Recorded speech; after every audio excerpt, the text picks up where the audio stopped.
কোহিমা সমুদ্রপৃষ্ঠ থেকে প্রায় ১৫০০ মিটার উঁচুতে থাকা পাহাড়ে ঘেরা শান্ত প্রাকৃতিক সৌন্দর্যে ভরপুর একটা শহর। নাগাল্যান্ডের প্রাণকেন্দ্র কোহিমা শুধু যে প্রকৃতি আর সংস্কৃতিতে ভরপুর তা কিন্তু নয়।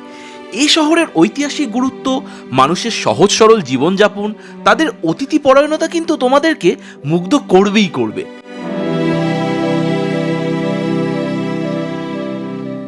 তাহলে চলো দেরি না করে বরং আজকের মতো ঘুরছে বাঙালির গল্পের ঝুলি খুলে ফেলা যাক।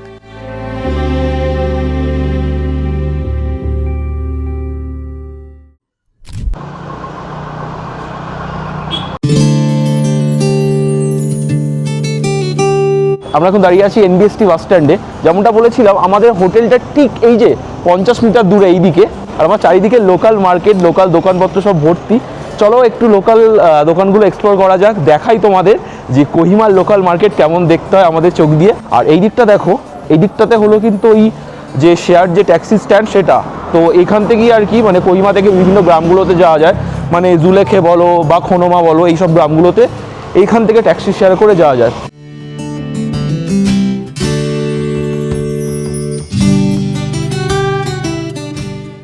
আমার ডান দিকে দেখতে পাচ্ছ, এটা হলো নাগাল্যান্ডের কফি শপ।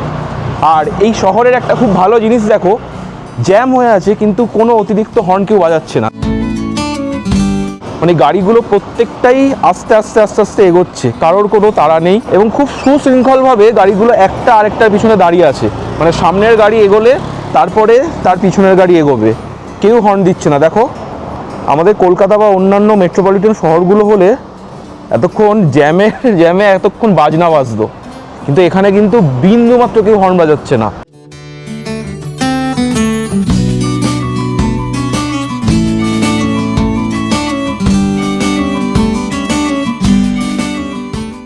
আচ্ছা, আমার পিছনে এই যে চার্চটা দেখতে পাচ্ছ, এটাই হলো কোহিমার বিখ্যাত ব্যাপটিস্ট চার্চ। আর দেখো পাশেই সব বড় বড় ব্র্যান্ডের দোকানপত্র রয়েছে। মানে কোহিমা শহর কিন্তু রীতিমতো একদম জমজমার একটা শহর। আর ঠিক যদি এই রাস্তাটা থেকে একটু এগিয়ে যায়, মানে 350 মিটার মতো, তাহলে পড়বে কোহিমার ওয়ার সেমেট্রি, আমরা যেখানে যাচ্ছি।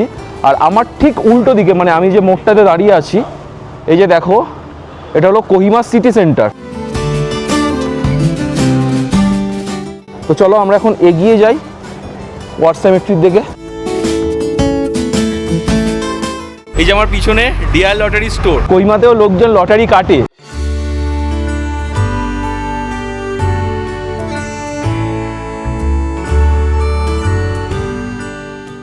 একটা জিনিস দেখাই, এই বোর্ডটা লক্ষ্য করো, বাঁ দিকে চলে যাচ্ছে বিওসি, কিসামা, ইম্ফল, আর ডান দিকে এনএইচকে আর ডিমাপুর।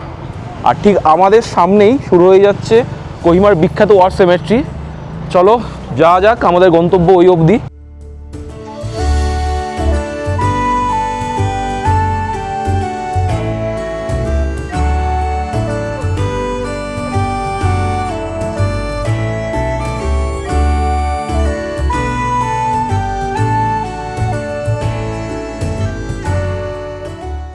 আমরা এখন যাচ্ছি কোহিমা ওয়ার সেমেট্রিতে। এখানে ছবি তোলা বা ভিডিওগ্রাফি অ্যালাও না, তবু চেষ্টা করব যদি কিছু শ্যুট করা যায়। আর বাকিটা ভয়েস ওভারের মাধ্যমে এখানকার হিস্ট্রি তোমাদের সামনে তুলে ধরার চেষ্টা করব। সঙ্গে থেকো।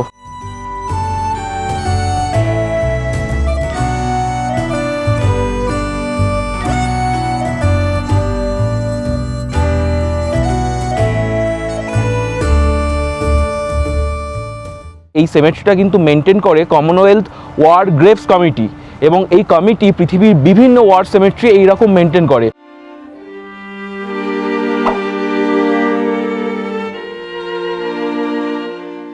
আমার পিছনে এখন যে গ্রেভিয়ার্ডটা তোমরা দেখতে পাচ্ছ, এখানে জাপান বাহিনীর সাথে মিত্রবাহিনীর যখন যুদ্ধ হয়, তারপরে প্রায় 1420 জন মিত্রবাহিনীর মৃত সৈনিককে এখানে সমাধিস্থ করা হয়। এবং যে হিন্দু সেনারা এখানে মারা যান যুদ্ধের ফলে, তাদের এখানে দাহ করে তাদের, আমার পিছনে এই যে দেখো এখানে নামের ফলক রয়েছে, নামের ফলকে তাদের নাম লেখা হয়। চলো আমরা একটু গ্রেভিয়ার্ডে ঢুকি আর তোমাদের দেখাই এই যে স্মৃতি ফলকগুলো আছে, স্মৃতি ফলকগুলোতে কি লেখা রয়েছে।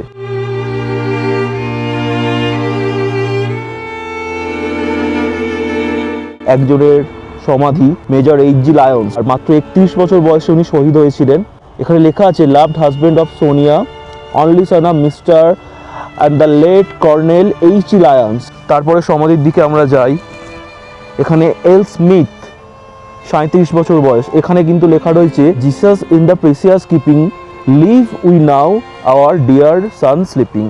মানে কোনো বাবা মা সন্তান যিনি 37 বছর বয়সে দেহত্যাগ করেছিলেন যুদ্ধে, তার বাবা মার শেষ করুণ আর্জি ভগবানের কাছে এই স্মৃতি ফলকের ওপর লেখা রয়েছে। দেখো প্রতিটা লেখাই কিন্তু আলাদা এবং সব কত কম বয়সে শহীদ হয়েছিলেন।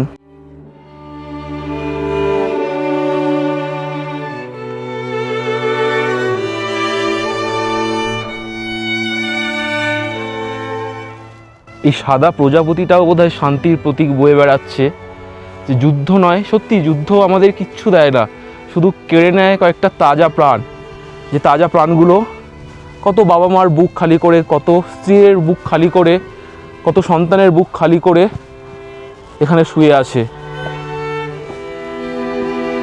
এই ওয়ার সেমেট্রিতে আসলে আরও একবার আমাদের মনে হয় যে সত্যি শান্তি কেন আমাদের জন্য জরুরি।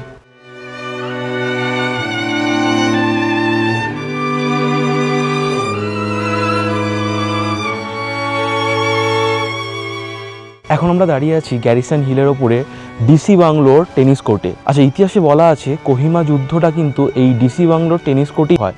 মানে একদিকে ছিল মিত্র বাহিনী এবং আরেকদিকে ছিল জাপানের বাহিনী, এবং দুই বাহিনীর মধ্যেই প্রায় 3 মাস, মানে 4 এপ্রিল থেকে প্রায় 22 জুন এই 3 মাস রক্তক্ষয়ী যুদ্ধ হয়েছিল। হ্যান্ড টু হ্যান্ড কমব্যাট, বন্দুকের বেয়োনেট দিয়ে যুদ্ধ হয়েছিল, বন্দুক দিয়ে গোলাগুলি, মানে ইটস বেসিক্যালি ম্যাসাকার আর কি। এই যুদ্ধে দুপক্ষের প্রায় 5000-এর ওপরে সৈন্য মারা যায় এবং মিত্র শক্তির এই যুদ্ধে প্রায় 14-20 জনের শরীর, মানে মৃত শরীর এখানে সমাধিস্থ করা হয়। আশেপাশে এই যে সেমেট্রিতে যে ওয়ার গ্রেভসগুলো দেখছো, এগুলো ওই যে যুদ্ধ হয়েছিল, মানে কোহিমা ওয়ার, এই কোহিমা ওয়ারেরই যুদ্ধে যে সৈন্যগুলো মারা যায় তাদের সমাধিক্ষেত্র। আরেকটা গুরুত্বপূর্ণ কথা আমি তোমাদের সাথে একটু শেয়ার করে দিই, কেন কোহিমা ওয়ার এতটা গুরুত্বপূর্ণ। কোহিমা ওয়ারে যদি মিত্র শক্তি জয় না হয়ে জাপান শক্তির জয় হতো, তাহলে কিন্তু তারা সারা ভারতবর্ষ জয় করে নিত এবং তাহলে আমাদের ভারতবর্ষের ইতিহাস একদম অন্যরকম হতো। কারণ আমাদের সুভাষচন্দ্র বসু এই জাপান শক্তিকে তখন সাপোর্ট করছিলেন, কিন্তু সেই ইতিহাস এখানে বলা নেই। এখানে যে ইতিহাসটা লেখা আছে সেটা ইংরেজদের ইতিহাস। এখানে সুভাষচন্দ্র বসু বা জাপান শক্তির এমন কোনো উল্লেখ এখানে নেই। কেন আমাদের ভারতবর্ষের গুর্খা রেজিমেন্টকে এত শক্তিশালী একটা রেজিমেন্ট বলা হয়, তার একটা কিন্তু প্রকৃষ্ট উদাহরণ এই কোহিমা ওয়ার। এই কোহিমা শহরটাকে যখন জাপানের বাহিনী 360 ডিগ্রি ঘিরে ফেলে, তখন কিন্তু মিত্রবাহিনীর সৈন্য সংখ্যা ছিল কম এবং তার মধ্যেও ছিল প্রচুর গুর্খা সৈনিক, এবং সেই গুর্খা সৈনিকরা একদম মানে সামনে থেকে, ফ্রন্টে থেকে ওই যুদ্ধটাকে লিড করে এবং জাপানি শক্তিকে বাধ্য করে পরাজয় স্বীকার করতে এবং এখান থেকে তাদেরকে পালাতে বাধ্য করে। কিন্তু খুব বেশি তারা পালাতে পারেনি যতদূর আমরা জানি, কারণ বেশিরভাগ সৈন্যই এখানে মারা গিয়েছিলেন যুদ্ধের ফলে, এবং আর বাকি যারা ছিল তারা হয় আহত হয় বা তারা পালিয়ে যায়।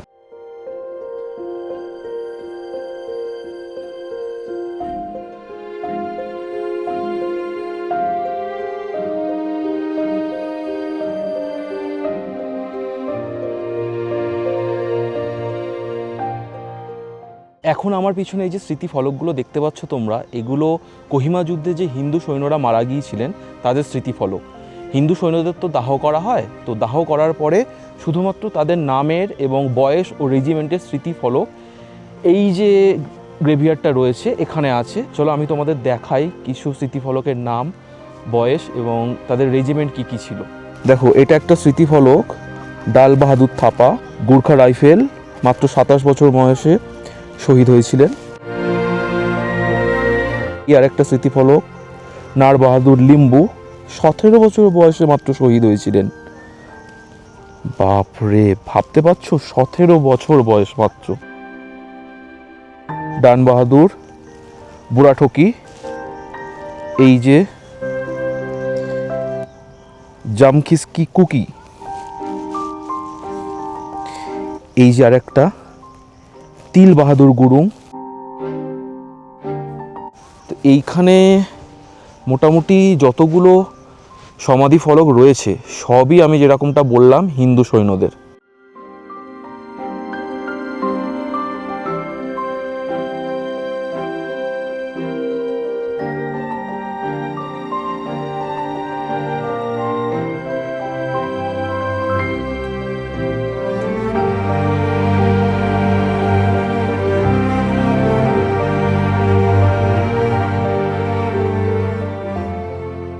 বাবু, একটা ইউনিক জিনিস লক্ষ্য করেছো?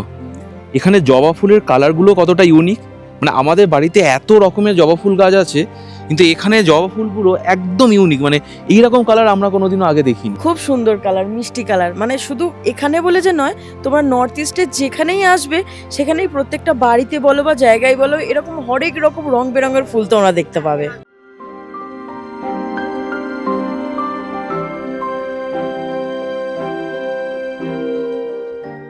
1944 সালে এপ্রিল মাসে দ্বিতীয় বিশ্বযুদ্ধে নিহত ব্রিটিশ মিত্রবাহিনীর সেকেন্ড ডিভিশনে সৈন্যদের স্মরণে নির্মিত এই ওয়ার সেমেট্রিটি। এই ওয়ার সেমেট্রিটি খোলা থাকে সপ্তাহে 7 দিনই, সকাল 7টা থেকে বিকেল 4টে পর্যন্ত। শুধু রবিবার এই সেমেট্রিটি খোলে সকাল 7টার পরিবর্তে সকাল 8টায়।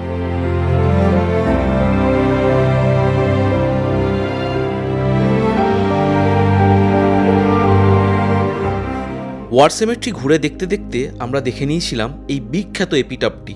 কোহিমা যুদ্ধে নিহত সৈন্যদের আত্মত্যাগের স্মরণে এখানে লেখা রয়েছে, when you go home tell them of us and say for your tomorrow we gave our today.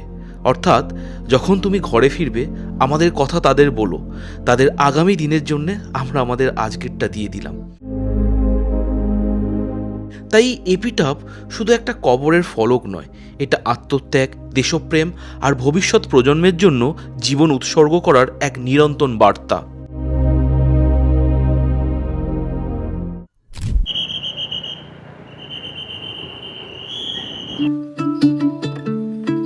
একরাশ মন খারাপ আর বিহ্বলতা নিয়ে কোহিমা ওয়ার সেমেট্রি থেকে বেরিয়ে আমরা পেয়ে গিয়েছিলাম একটা শেয়ার ট্যাক্সি, আর তাতে মাত্র 50 টাকা মাথাপিছু ভাড়া দিয়ে আমরা চড়ে গিয়েছিলাম কোহিমা ওয়ার ট্যাঙ্ক দেখতে। তোমরা যারা কোহিমাতে আসবে এই জায়গাটা কিন্তু মিস করো না।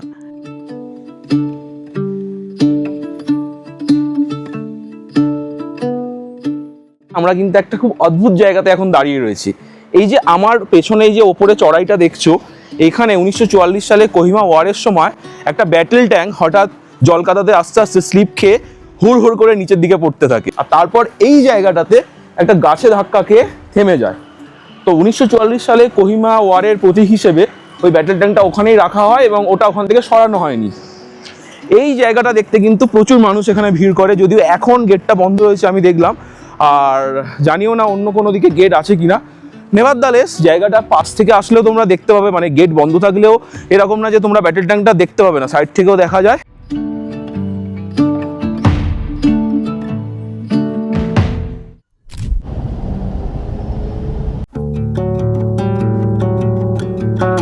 ওয়ার ট্যাঙ্ক দেখার পর আমরা এখন চলেছি কোহিমার বিখ্যাত ক্যাথিড্রাল চার্চ দেখতে, আর এখানে যেতে আমাদের শেয়ার ট্যাক্সিতে ভাড়া পড়েছে মাথাপিছু মাত্র 100 টাকা করে।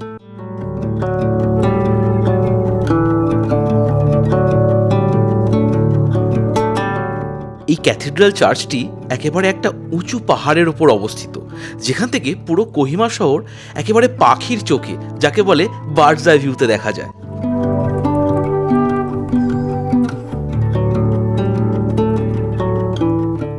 উনিশশো 86 সালে এই চার্চটির নির্মাণ কাজ শুরু হলেও 1991 সালে এই চার্চের নির্মাণ কাজ শেষ হয়। তারপরে এর পবিত্রকরণ করা হয় এবং তারপরেই কিন্তু এখানে প্রেয়ার শুরু হয়। কোহিমার আড়াধুরা পাহাড়ের ওপর এই চার্চটি রয়েছে। নাগাল্যান্ডের প্রাচীন ঐতিহ্য মোরংয়ের ধাঁচে এই চার্চটির পরিকল্পনা করেছিলেন কোহিমা শহরের প্রথম বিশপ। আমার ছোট্ট ইউটিউব ক্যারিয়ারে আমি খুব বেশি চার্চ না দেখলেও ছোট থেকে জীবনে যতগুলো চার্চ দেখেছি, আকারগতভাবে এবং অবস্থানগতভাবে এত সুন্দর চার্চ বোধহয় আমি আগে কোনোদিনও দেখিনি। আমরা এখন দাঁড়িয়ে আছি কোহিমা শহরের বিখ্যাত ক্যাথিড্রাল চার্চের সামনে। আচ্ছা, এই চার্চ নিয়ে কয়েকটা কথা বলে দিই। এই চার্চের এই যে মাথাটা দেখছো, মানে এই যে ছাদটা, এটা দেখো খুব ইউনিক। মানে এরকম ছাদ নর্মালি চার্চে দেখা যায় না। এটা ওই নাগা মুরুং বলা হয়। নাগা মুরুং বেসিক্যালি নাগাদের যে প্রাচীনকালে যে স্কুলগুলো থাকতো, সেই মানে ইনস্টিটিউট, বেসিক্যালি ওই ইনস্টিটিউটকে বলা হতো নাগা মুরুং, এবং ওই নাগা মুরুংয়ের মাথাগুলো এইরকম স্টাইলে তৈরি হতো। যদি সম্ভব হয় আমি এখন এই ভিডিওর পাশে ছবিতে দিয়ে দেবো যে পুরোনো কালে নাগা মুরুংকে কেমন দেখতে লাগতো। তো ওই নাগা মুরুংয়ের ধাঁচই এই যে দেখো ক্যাথিড্রাল চার্চের এই যে ছাদটা, এটা তৈরি হয়। আর এখানে আসলে যে আরও একটা ইউনিক জিনিস তোমরা দেখতে পাবে, সেটা হলো এখান থেকে কোহিমা শহরের একটা 360 ডিগ্রি ভিউ পাওয়া যায়। মানে এত সুন্দর বার্ডস আই ভিউ আমি যদি ড্রোনও তুলি, ড্রোনেও পাওয়া যাবে না, যেটা ন্যাকেড আই ভিউয়ে তোমরা দেখতে পাবে। আমি একটু ঘোরানোর কথা বলবো বুবুকে ক্যামেরাটা, যে এখান থেকে মানে ঠিক আমি যে কথা বলছি তার অপোজিটে কোহিমা শহরকে কেমন দেখতে লাগছে।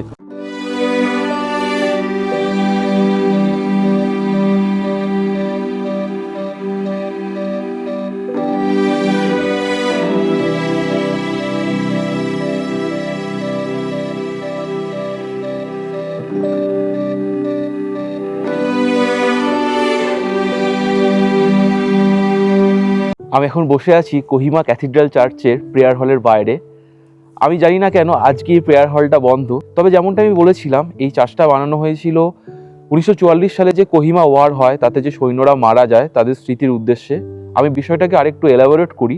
আমরা এর আগে ঠিক যেখানে গেলাম মানে কোহিমা ওয়ার মেমোরিয়াল, ওইখানে যে স্মৃতিফলকগুলো বানানো হয়েছে সেগুলো তো শুধুমাত্র মিত্র শক্তির যে ইংরেজ সৈন্যরা মারা গিয়েছিল এবং যে ভারতীয় সৈন্যরা মারা গিয়েছিল তাদের স্মৃতির উদ্দেশ্যে। তো যখন জাপানিরা জানতে পারে যে কোহিমা শহরে এরকম একটা চার্চ তৈরি হচ্ছে বড় ধরনের, তখন জাপান থেকে প্রচুর লোক একসাথে এই চার্চে ইনভেস্ট করে, এই চার্চটা তৈরির পিছনে। এবং তাদের উদ্দেশ্য এই চার্চটা তৈরির ছিল একটাই, যে তাদের দেশের যে সৈন্যরা এই যুদ্ধে মারা গিয়েছে তাদের স্মৃতির উদ্দেশ্যে এই শহরে যেন কিছু একটা থাকে যেখানে মানুষ এসে বসবে, যেখানে মানুষ এসে ঘুরবে আর সেই সমস্ত সৈন্যদের মনে করবে যারা তাদের দেশের হয়ে যুদ্ধে প্রাণ দিয়েছে। সত্যি ভাবতে অবাক লাগে, মাত্র 3 কিলোমিটার দূরত্বে এই শহরের প্রাণকেন্দ্রে এমন দুটো দেখার জায়গা যেখানে সব মানুষ এসে ভিড় করে, শান্তির খোঁজ করে, কিন্তু সেই দুটো বানানো হয়েছে যুদ্ধে যারা মারা গিয়েছে তাদের স্মৃতির উদ্দেশ্যে। বাকি আমাদের সাথে তো ঘুরে দেখলে এই চার্চটা, জানিও কেমন লাগলো তোমাদের। আর সরি যে এই চার্চের ভেতরে ঢুকে দেখাতে পারলাম না। এখন এখানে কিন্তু একটা মুশকিল, সেটা হচ্ছে এই চার্চটা কিন্তু শহর থেকে অনেকটা উপরে, আর আমরা যে গাড়িতে এসেছিলাম মানে শেয়ার ট্যাক্সি, সেই শেয়ার ট্যাক্সিটাকে আমরা ধরে রাখিনি, সেই শেয়ার ট্যাক্সিটা চলে গিয়েছে। এখন আমরা একটু নিচের দিকে নামবো, আদৌ কোনো গাড়ি পাবো কিনা জানি না। যতক্ষণ না গাড়ি পাই আমাদের সাথে চলো, তোমরাও একটু পায়ে হেঁটে দেখো ওপর থেকে নিচে নামতে কেমন লাগে।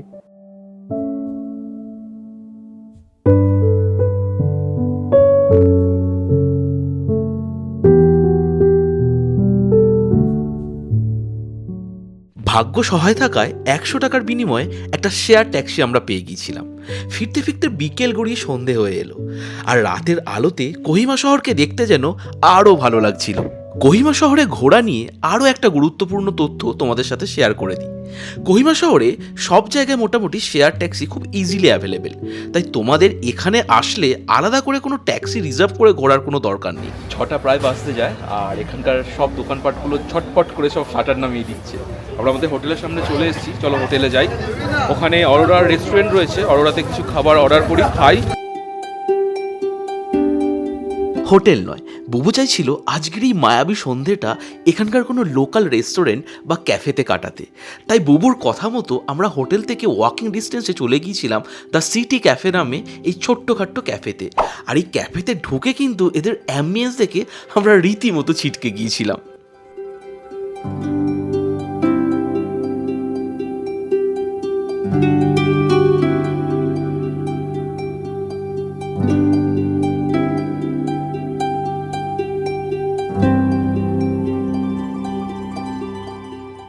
আমাদের খাবার চলে এসছে। আমরা অর্ডার করেছিলাম একটা চিলি গার্লিক মিক্স নুডলস আর একটা ক্রিস্পি চিলি বেবি কর্ন, আর আমাদের ক্যাফিচিনো চলে এসছে। Thank you. চলো চাপিয়ে পড়া যাক।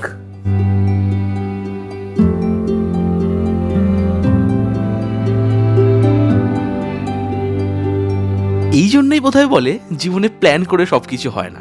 কোথায় ভাবছিলাম হোটেল অরোরার ইন হাউস রেস্টুরেন্টে বসে খাবো, তার জায়গায় দেখো সন্ধ্যাবেলা বুবুর সাথে কোন নাম না জানা ক্যাফেতে বসে আমরা আমাদের সন্ধ্যের খাবারটা খাচ্ছি। আর তোমরা যারা নাগাল্যান্ডের খাদ্য সংস্কৃতি নিয়ে চিন্তিত, আমি তাদের বলবো এখানকার স্থানীয় মানুষদের খাদ্য সংস্কৃতি যাই হোক না কেন, আমাদের মতো সাধারণ ট্যুরিস্টদের ক্ষেত্রে কাজ চালানোর মতো পরিচিত খাবার নাগাল্যান্ডের মোটামুটি সব পরিচিত জায়গাতেই তোমরা পেয়ে যাবে।